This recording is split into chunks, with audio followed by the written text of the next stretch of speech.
Jogging करते हैं।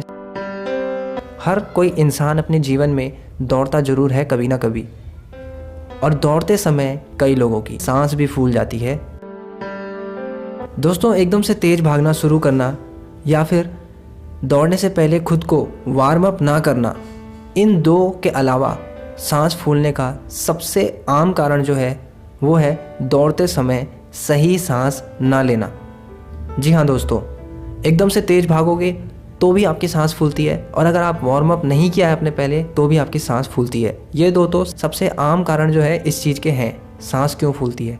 लेकिन एक और कारण जो है वो ये है कि लोगों को पता नहीं होता है कि सांस किस तरह से लेनी है।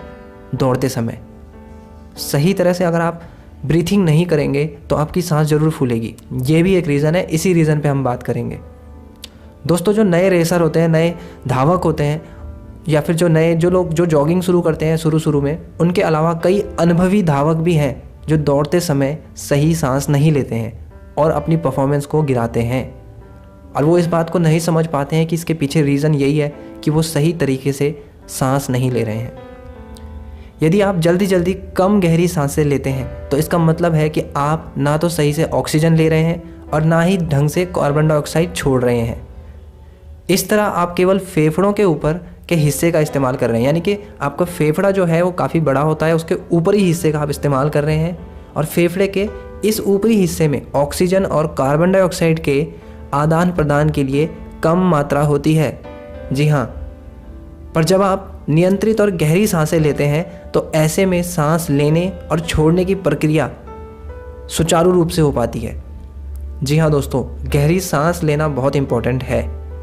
चाहे आप रेस लगा रहे हो, चाहे आप योगा कर रहे हो, या फिर आप एक्सरसाइज कर रहे हो, गहरी सांस लेने से आपके जो लंग्स हैं, आपके फेफड़े हैं, इनका पूरा इस्तेमाल हो पाता है। 15वीं शताब्दी में स्वामी स्वतमार्म ने हठ योग प्रदीपिका नाम की एक अच्छी किताब लिखी थी।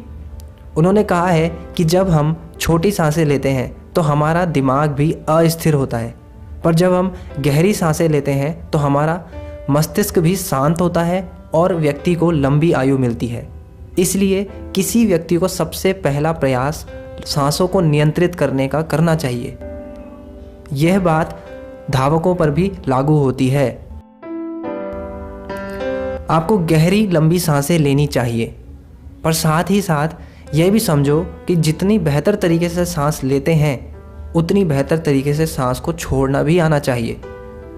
यदि आप सांस छोड़ते समय फेफड़े खाली नहीं करेंगे तो उसमें हवा अंदर लेने के लिए जगह कैसे बनाएंगे।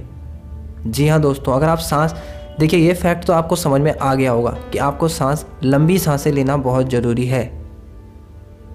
कब आपको लंबी सांसें लेनी है, कब आपको छोटी सांसें लेनी है, ये नियंत्रण जो है अगर आप एक बार समझ गए तो आपकी सांस कभी नहीं फूलेगी। आपको खुद अपनी सांसों को कंट्रोल करना होगा, अपनी सांसों को देखना होगा कि मैं लंबी से लंबी सांसें कितने टाइम तक ले सकता हूँ। दोस्तों, होता यह है कि 100 मीटर की जब रेस होती है, जैसे आप उसेन बोल्ट का आपने देखा होगा, तो वो 1 सेकंड में ही सांस लेते हैं और ज़ोर से छोड़ते हैं। उनका अपनी सांस पे इतना कंट्रोल है कि वो सांस कितनी भी तेज़ी से लें तो उनकी सांस फूलेगी, लेकिन वो उसको और कितनी ज़्यादा फूलेगी वो उसे कंट्रोल कर लेते हैं, अपनी स्पीड को कम नहीं होने देते हैं। दोस्तों, सांस फूलने का मतलब ये नहीं है कि आपको अपनी स्पीड कम कर देनी है। इसका मतलब ये है कि आप अपनी सांस को कंट्रोल करें, और उसे जितना ज़्यादा फूलेगी भी तो आपको ये कंट्रोल करना है कि मैं एकदम से लंबी सांस भी ले पाऊँ, ताकि फेफड़ों में ज़्यादा ऑक्सीजन जाए। दोस्तों, गति के साथ जिस दूसरी चीज़ पर ध्यान लगाने की ज़रूरत होती है वह है आपकी सांसें।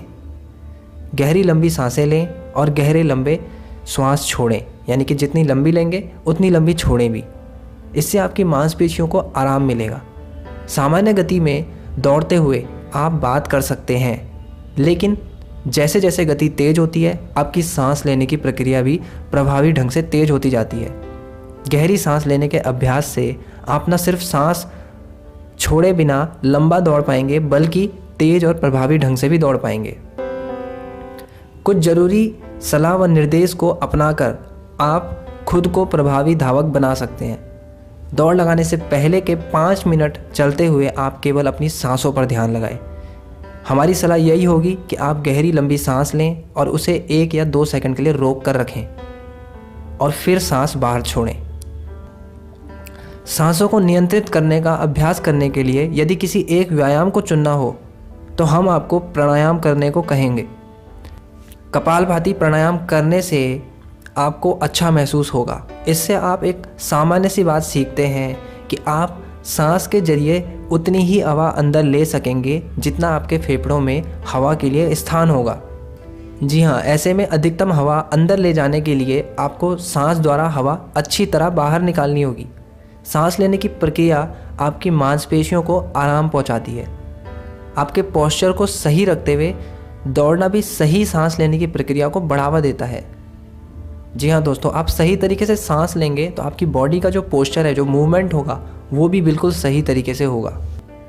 एक पॉइंट और आता है दोस्तों, एक पॉइंट यह आता है कि जब भी आप दौड़ लगाएं, लंबी दौड़ में यदि आप अपने शरीर को अकड़ा हुआ रखते हैं तो आपको जल्द ही अपनी पीठ के ऊपरी हिस्से में और निचले हिस्से के अलावा कंधों में भी दर्द शुरू हो जाएगा।